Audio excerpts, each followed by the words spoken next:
हमें आश्चर्य भी हुआ और दुख भी हुआ।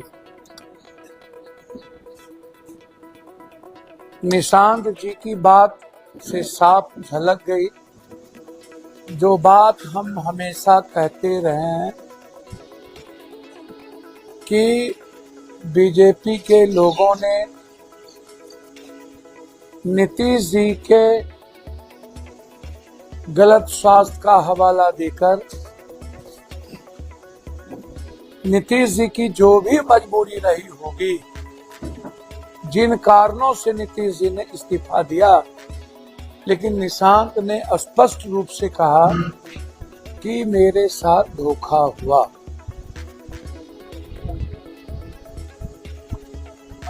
मैं धन्यवाद देना चाहूंगा निशांत को।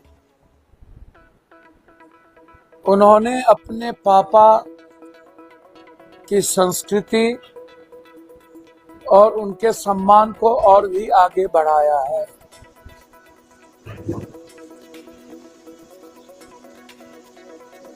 वो स्पष्ट रूप से बोले, मेरे लिए डिप्टी सीएम या सीएम पद का कोई माने नहीं रखता। पूरा जनता दल यूं मनाने में लगे उन्होंने डिप्टी सीएम पद, जो पापा का इतिहास रहा है, जो राजनीतिक सुचित्रता रही है, परिवारवाद को बिना संघर्ष के रास्ते बढ़ावा नहीं देना। और नीतीश जी ने भी मिसाल कायम किया, जबकि सभी लोग चाहते थे कि नीतीश जी 6 महीना और रहे। बीजेपी ने नीतीश जी के पीठ में खंजर भोंका है।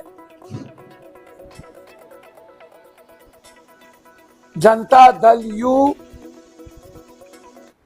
को खत्म करने की भरपूर कोशिश बीजेपी ने की है। आगे भी बीजेपी जनता दल यू को तोड़ने का पूरा प्रयास करेगी।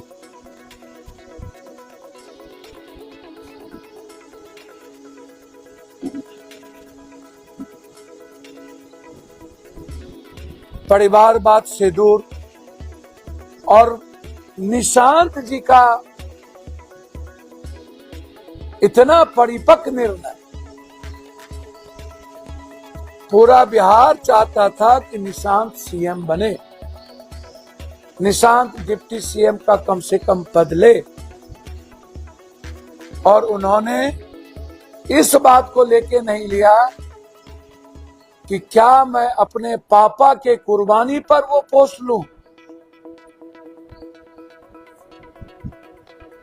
क्या इतिहास कहे कि पापा को हटाने में या पापा को हटाकर निशांत डिप्टी सीएम के कुर्सी पर बैठ गया।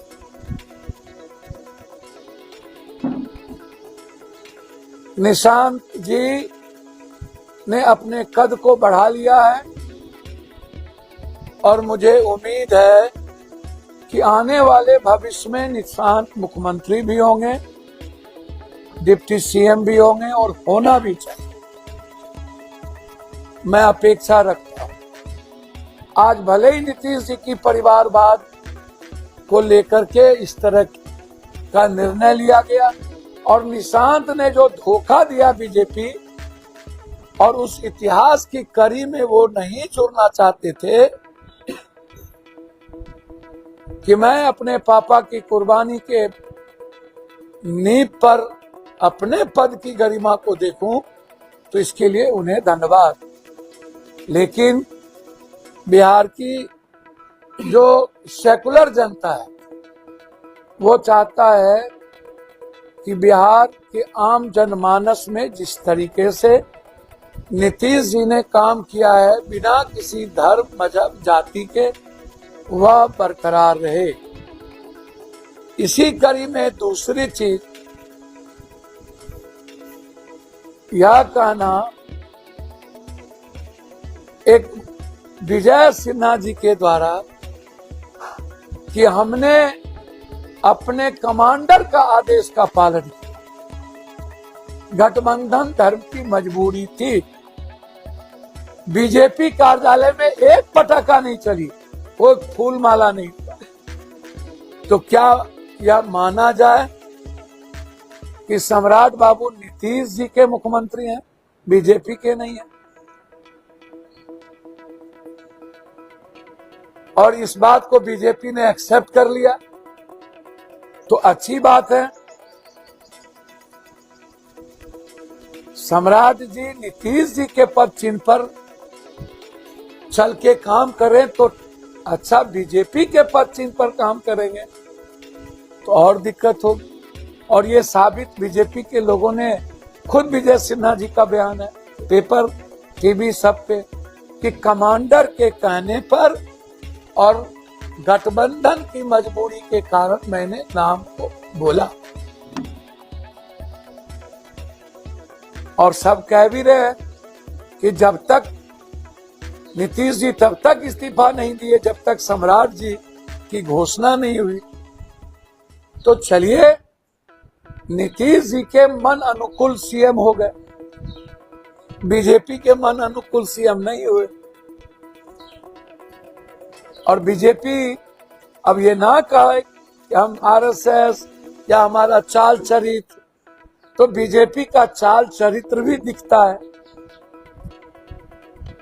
इसीलिए नीतीश कुमार के मुख्यमंत्री बनने पर और नीतीश कुमार जी के द्वारा मुख्यमंत्री बनाने पर बधाई।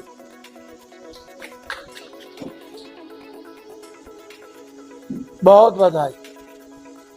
और निशांत जी को नीतीश जी से और भी ऊंचे सामाजिक न्याय और विनम्रता के साथ जो निर्णय लिया उसके लिए निशांत को बधाई। आने वाले समय में यह निर्णय निशांत को और भी मजबूत करेगा। यह पॉलिटिकल निर्णय था, यह बिहार के परिप्रेक्ष्य का निर्णय था, इसके लिए धन्यवाद।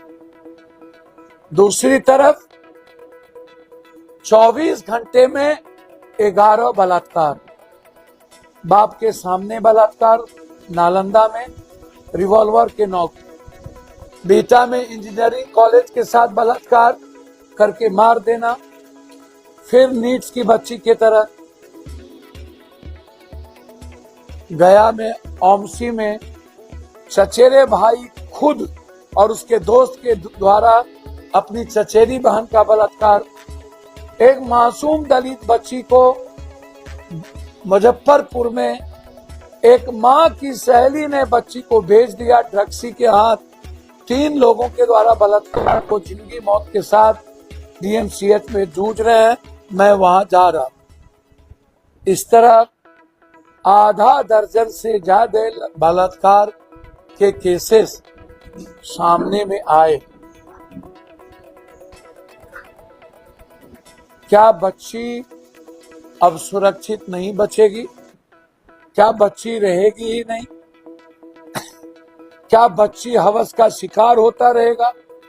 कभी पदाधिकारियों का, कभी माफियाओं का, कभी नेताओं का, कभी ड्रग्सी का।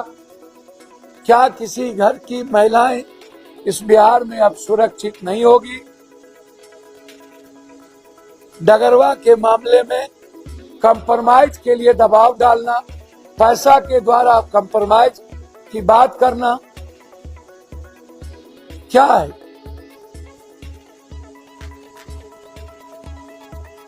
आश्चर्य।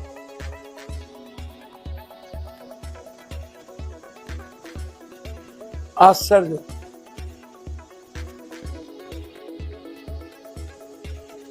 तीसरी चीज, जोगी जी, अमित भाई और नरेंद्र भाई,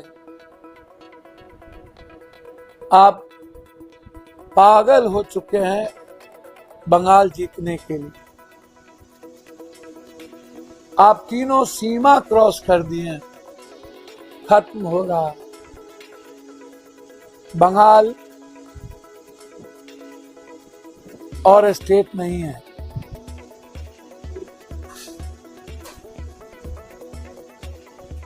बंगाल के नाम पर लगातार मजदूरों पर लाठी गोली चलाना। नोएडा में जिस तरीके से 4 दिनों से लाखों मजदूरों पर गोली चला रहे हैं, लाठी चला रहे हैं, और अब मजदूर आंदोलन को भी, जैसे किसान आंदोलन को इन लोगों ने कनाडा से जोड़ दिया था, उग्रवादी से जोड़ दिया था, वैसे ही बीजेपी के चैनल, बीजेपी के एंकर, बीजेपी के तथाकथित गंध, इन लोगों ने नोएडा के आंदोलन को पाकिस्तान से या अन्य जगहों से जोड़ने का, न्यूनतम मजदूरी जो जोगी ने किया, मैं पूछना चाहता हूं जोगी से, क्या आप अपने लिए और अपने बच्चे और एमपी एमएलए, मंत्री और प्रधानमंत्री, मुख्यमंत्री के बच्चे का ये न्यूनतम मजदूरी पर जिएंगे? कर दो, कर दो। मैं चाहता हूं कि जो रिटायर के बाद एमएलए एमपी को भत्ता मिलता है, बंद करो,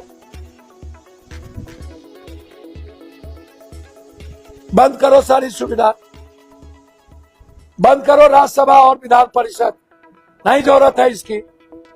क्यों अरबों रुपया खर्च करते हो? विधान परिषद तो बंद ही कर दो। राज्यसभा थोड़े देर के लिए डिस्कशन का पार्ट हो भी सकता, विधान परिषद की क्या जरूरत? बंद कर दीजिए विधान परिषद और बढ़ा दीजिए मजदूरों का डेली बेसिस। मनमोहन सिंह के रीजन में कभी किसान मर रहा है, कभी महिलाएं मर रही है, कभी मजदूर का पलायन हो रहा है, कभी शमशान में लोग मर रहे हैं, अब आप सड़कों पर मार रहे हो। किस बात का ये 3 दिन का सत्र बुला रही हुआ? सिर्फ पेट थपथपाने? क्या आधी आबादी की बात करते हो आप?